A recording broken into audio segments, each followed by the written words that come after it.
So, yan mga kalingap mga si Kalingap Edo, pagkakawalan na daw si Baby Viancy. Netizen, maraming nagalit at nainis dahil dito. So, yan po yung ating pag-uusapan po mamaya mga kalingap mga kaedsi. Pero bago po natin ipagpatuloy ang video ito sa mga bago pa lang po sa ating munting channel, huwag po natin kalimutang suportahan ang ama ng Kalingap, Kuya Val Santos Matubang at Kalingap Rob.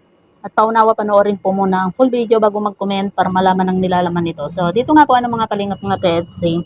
Marami nga po yung nainis, nagalit, napikon dahil nga po dito sa sinabi ni Kalingap Edo na pakakawalan na nga daw po niya itong si Baby Viancy, di ba? Pambihira yung mga ibang EDSI fans Hindi natin alam kung solid supporter ba sila ng EDSI kasi hindi pa po nila kilala itong si Kalingap Edo.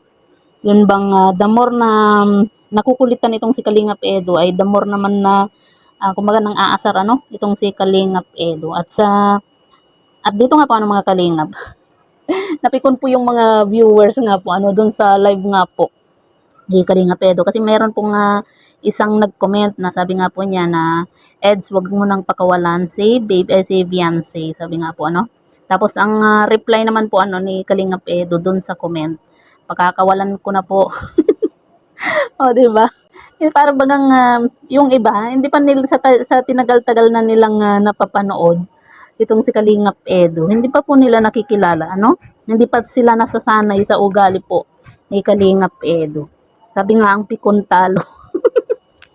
'Di ba? Alam naman po natin na mahal ni Kalingap Edo itong si Viancy nga po, 'di ba?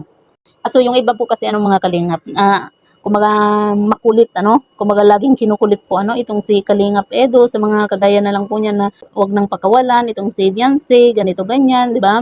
Kaya naman itong si Kalingap Edo minsan ay talagang minsan inaasar po niya yung mga viewers. Kasi nga po nakukulitan na po itong si Kalingap Edo. Alam naman po natin itong ugali po ni Kalingap Edo. Sabi nga 'di ba, pag sinumpong yung pagka-feb daw po niya ay talagang ganito po magsalita po itong si Kalingap Edo.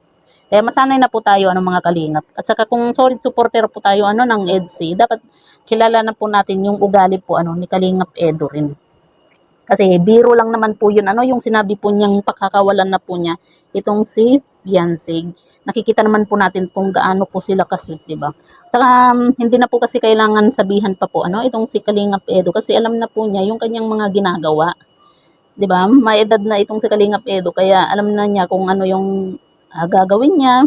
Hindi na po yung kailangan na ulit-ulitin yung ganito ganyan. Kaya minsan nakukulitan po itong si Kalingap Edo kaya yan. Ang dami pong napikon doon sa sinabi po ni Kalingap Edo na pakakawalan na nga daw po niya itong si Viancy.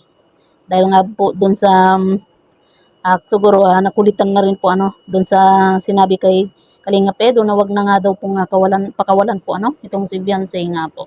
So yan po mga Kalingap mga kaedsi, sino po ba yung napikon din po doon sa sinabi po ni Kalingap Edo nga po na pakakawalan na nga daw po niya itong si Baby Viancy.